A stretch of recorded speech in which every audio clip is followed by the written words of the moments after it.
ഞാൻ ലാബ് ടെക്നീഷ്യനായിട്ട് ഖത്തറിൽ വർക്ക് ചെയ്യായിരുന്നു. ആ സമയത്ത് ഞാൻ എൻ്റെ ജോലി റിസൈൻ ചെയ്ത് നാട്ടിൽ വന്നു. എനിക്കൊരു ഗവൺമെൻറ് ജോലി കിട്ടാൻ വളരെ ബുദ്ധിമുട്ടായിരുന്നു.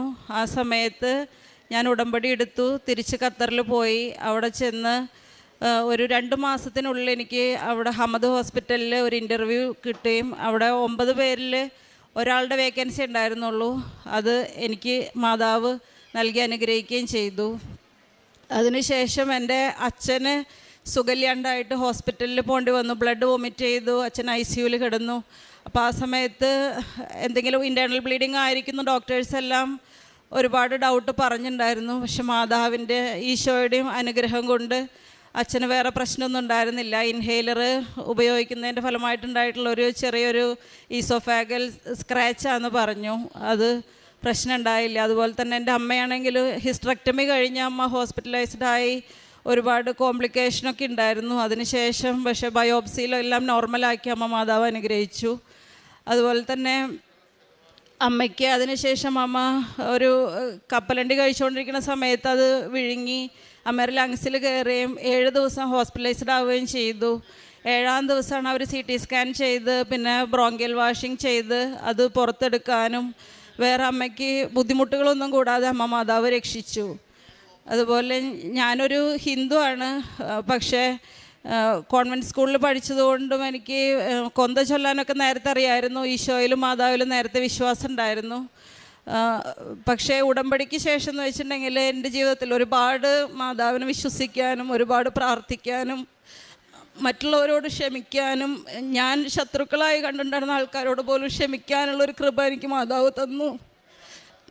എല്ലാവരെയും സ്നേഹിക്കാനും അതുപോലെ തന്നെ നമ്മളോട് ആരെന്ത് തെറ്റ് ചെയ്താലും അത് സാരമില്ല എന്ന് മനസ്സിനെ പഠിപ്പിക്കാനുള്ളൊരിത് മാതാവ് തന്നു. അതുപോലെ തന്നെ പ്രാർത്ഥനയാണെങ്കിലും രാവിലെ 2 മണിക്ക് മുന്നേ ഞാൻ അവിടെ എഴുന്നേറ്റ് ജപമാല ചൊല്ലി പ്രത്യക്ഷീകരണ പ്രാർത്ഥന ചൊല്ലി ബൈബിൾ അരമണിക്കൂർ വായിച്ചിട്ടാണ് ഞാൻ ഡ്യൂട്ടിക്ക് പോവുക. അതുപോലെ തന്നെ വൈകിട്ടാണെങ്കിലും പ്രാർത്ഥന ഒരു ദിവസം പോലും ഞാൻ മുടക്കാറില്ല. എല്ലാ ദിവസവും അച്ഛൻ്റെ എല്ലാ ചൊവ്വാഴ്ചത്തെ ടോക്കുകളും കാണാറുണ്ട്. അതിൽ നിന്ന് ഒരുപാട് കാര്യങ്ങൾ എന്തുമാത്രം ടെൻഷൻ ഉണ്ടെങ്കിലും അതിൽ നിന്ന് അച്ഛൻ്റെ ടോക്ക് കേൾക്കുമ്പോൾ എനിക്കതിനുള്ളൊരു ഉത്തരവും ഒരു സമാധാനവും കിട്ടും. അതുപോലെ തന്നെ ജോലി സമയത്ത് പ്രോസസ്സിങ്ങിന് വളരെ നീണ്ട സമയം എടുക്കുമെന്ന് പറഞ്ഞാൽ 8 മാസത്തിന് മുകളിൽ എടുക്കുമെന്ന് പറഞ്ഞത് 4 മാസത്തിനുള്ളിൽ അമ്മ മാതാവ് സമയ ചുരുക്കത്തിൻ്റെ മാതാവ് എനിക്കത് റെഡിയാക്കി തന്നു. അതുപോലെ അവിടെ ലീവുള്ള ദിവസമായി പബ്ലിക് ഹോളിഡേ ആയിട്ട് പോലും എനിക്ക് ഇമെയിലെല്ലാം വന്നുകൊണ്ടിരുന്നായിരുന്നത് ചൊവ്വാഴ്ചയായിരുന്നു. അതെല്ലാം മറ്റുള്ളവർക്ക് ഒരുപാട് വിശ്വസിക്കാനും ഞാനൊരു ക്രിസ്ത്യാനി അല്ലാണ്ടിരുന്നിട്ട് പോലും ക്രിസ്ത്യാനികളായിട്ടുള്ള എൻ്റെ കൊളീഗ്സിന് ഒരുപാട് വിശ്വാസത്തിൽ വരാനും അമ്മ മാതാവിനെ കുറിച്ച് അറിയാനും അവർ ഓൺലൈനായിട്ട് ഉടമ്പടി എടുക്കാനും പ്രാർത്ഥിക്കാനും ഞാൻ അതിന് ഇടയായിട്ടുണ്ട്. അത് മാതാവിൻ്റെ അനുഗ്രഹമാണ്. കോടാനുകോടി നന്ദി.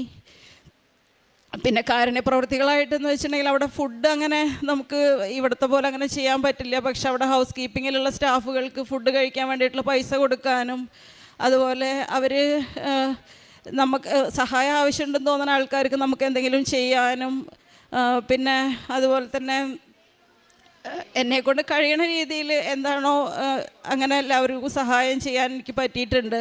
പിന്നെ ഇപ്രാവശ്യം ഞാൻ പോകുമ്പോൾ പത്രങ്ങൾ ഇംഗ്ലീഷ് പത്രവും വാങ്ങിയിട്ടാണ് ഞാൻ പോണത്. അപ്പോൾ അവിടെ ഒരുപാട് പേർക്ക് കൊടുക്കാൻ പറ്റുന്നുള്ളതും അവരെ വിശ്വാസത്തിൽ ആഴപ്പെടുത്താൻ പറ്റുന്നതും ഞാൻ വിശ്വസിക്കുന്നു. അമ്മ മാതാവിനും ഈശോയ്ക്കും കോടാനുകോടി